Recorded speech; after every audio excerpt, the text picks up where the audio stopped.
Anime of the Week is a show where I watch every goddamn seasonal anime until you vote for me to stop. Polls are in the description, let's roll. 30 seconds into the summer anime season and my body is already riddled with cancer. Take any moment from this episode and I could explain how it's a piece of shit, but the biggest embarrassment here is awful character design and animation direction. I'm not talking about how the characters look as still drawings, which is plenty obnoxious. What struck me was the lack of expressiveness. These faces display so little emotion that the voices don't even sound like they're coming out of them. Most are played by seasoned actors doing all they can with an awful script, but the animated acting does them no favors.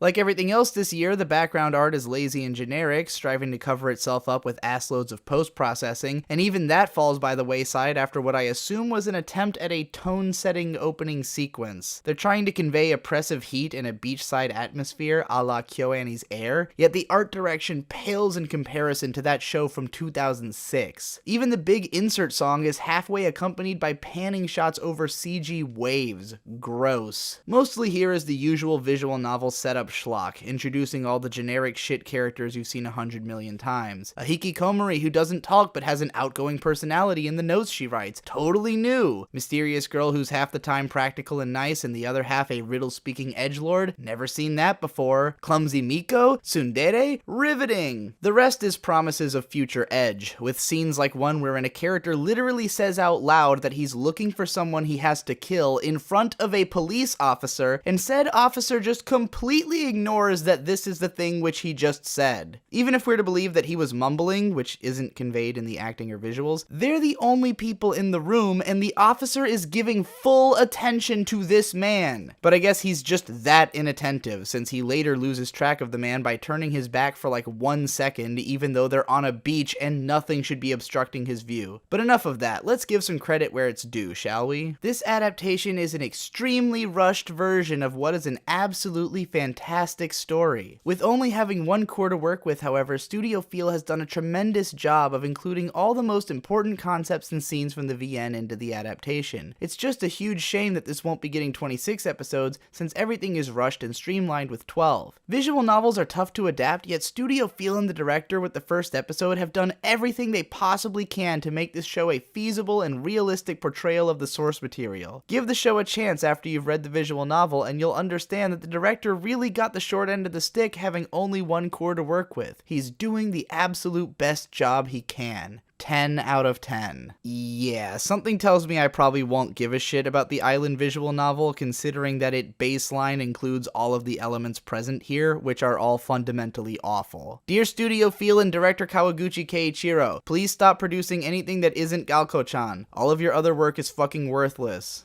Change positions. I put one leg on the ceiling and the other one just across the closet door. Oh, fuck me. So, will I get in trouble if I admit to enjoying this? For reasons unbeknownst to me, the last year has seen a rash of pornographic 5-minute shows released heavily censored on TV and then uncensored online. Most have been awful and left me wondering why I wouldn't just go straight to hardcore porn, but this one resolves that issue by just literally being hardcore porn. The plot is that some hot older woman falls through the ceiling onto the main character's dick while he happens to be masturbating to his mental image of her, and he opportunistically just rapes her. And she loves it. Obviously, this is going to offend a lot of people, but as an evolved human who understands that the only meaningful definition of sanity is being able to parse reality from fantasy, it's kinda hilarious. The artwork is shockingly good, the animation isn't embarrassing, and the overall pacing of the episode is perfect. If you whip your dick out right when you see this girl for the first time, you'll probably come at the same time both characters do. If you've got your technique down, I mean. I'm gonna see myself out of this paragraph. The only complaint about this episode visually is inconsistent background quality, but given what I've gotten used to lately, the fact that there's no shortage of well-composed images was a shock to the system. I can't emphasize enough how the timing of each scene contributed to my enjoyment here. I'm sure this is probably just an aesthetic way to convey her skills before we get a more in-depth look at her past, but that's me speaking on faith.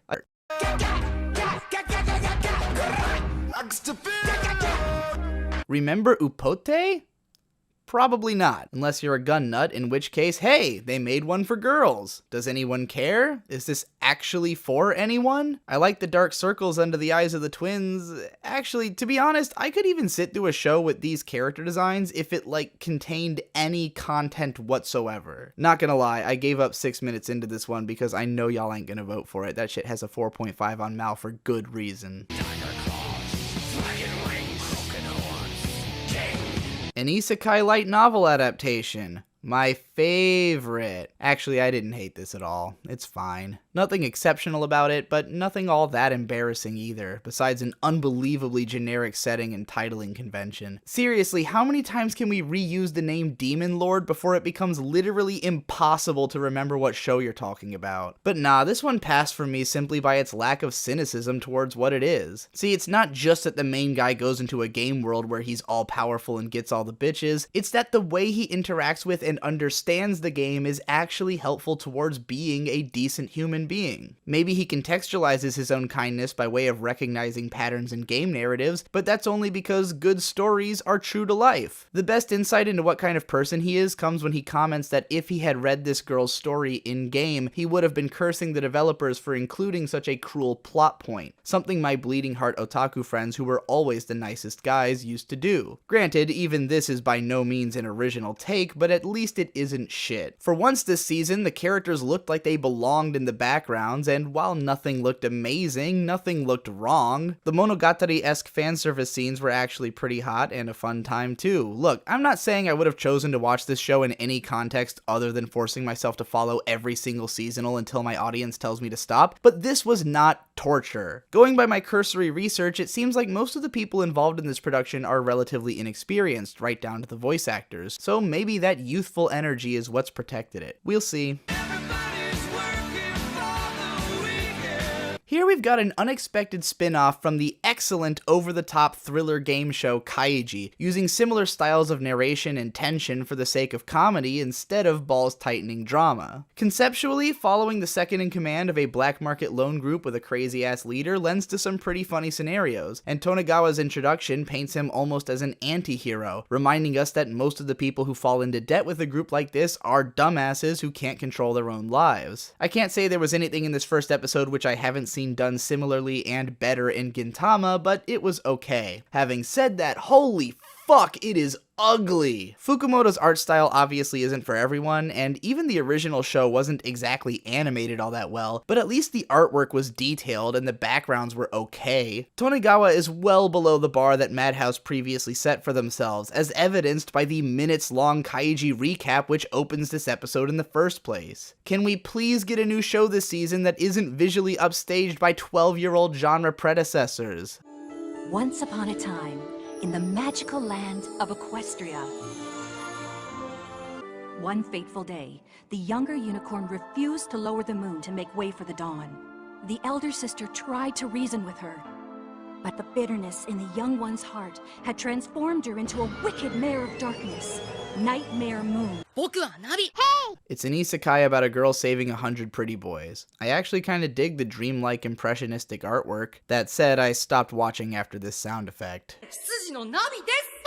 I did not edit that in, I am serious. 'Cause I'm a mother lover, you're a mother lover, we should fuck each other's mothers. So I was just innocently watching this opening scene thinking, hey man, I can relate. Everyone thought I was a little girl at that age, and these character designs are pretty cool. Maybe this is going to warm the cockles of my— oh, it's a fetish thing. I'm legitimately kinda surprised this wasn't based on a cool Kyoshinja manga. Watching an obvious ploy for a fetish that I don't have always feels weird as hell, so I'm just gonna leave this one to the people it's for. And the anime of the week is— I put on women's clothing and hang around in bars. In what for now I will herald as the second coming of Detroit Metal City, a Yakuza boss forces 3 of his men to undergo gender reassignment surgery and perform as a back alley idol group. Hilarity ensues as 3 men obsessed with the burning-hearted machismo behind Yakuza culture fail to recognize that they were always more over-emotional, immature, and foolhardy than any real group of teenage girls. Their boss is flippantly cruel and ridiculous, each of them shows potential to eventually stand out as their own characters, and the supporting cast established here all have great chemistry with the concept. My only complaint really is that 24 minutes might be a bit long for an episode of this. Yeah, it's broken into 4 mini segments, but I think DMC's half-length runtime would have been a better fit, as this joke can easily become exhausting. I know a lot of people are gonna rag on this for looking like ass and barely being animated, but it's totally inconsequential to the comedy. Most of my laughs were from the perfectly timed and grossly detailed placement of unique facial expressions, and I can honestly say that I got more out of these moments visually than I did from almost anything else this season so far. Connecting bits be damned. If you like Adult Swim's really dumbass low-budget cartoons with tons of personality, this might be up your alley. I can't promise it'll stay at the top of my list for long if it fails to keep the concept fresh, but my cheeks were hurting by the end of the episode, and that is a great first impression. I haven't covered all of the new shows with the first episode out yet, but since there's so many of them and I don't want this to come out any later than it already is, I'm gonna do the rest in part 2, along with covering second episodes of anything here that you vote for me to keep watching and already has an episode out. Remember to use the polls in the description to vote, and go to my playlist of every video I'm in if you want to hear my voice forever, and become a patron if you want to help me to do this job.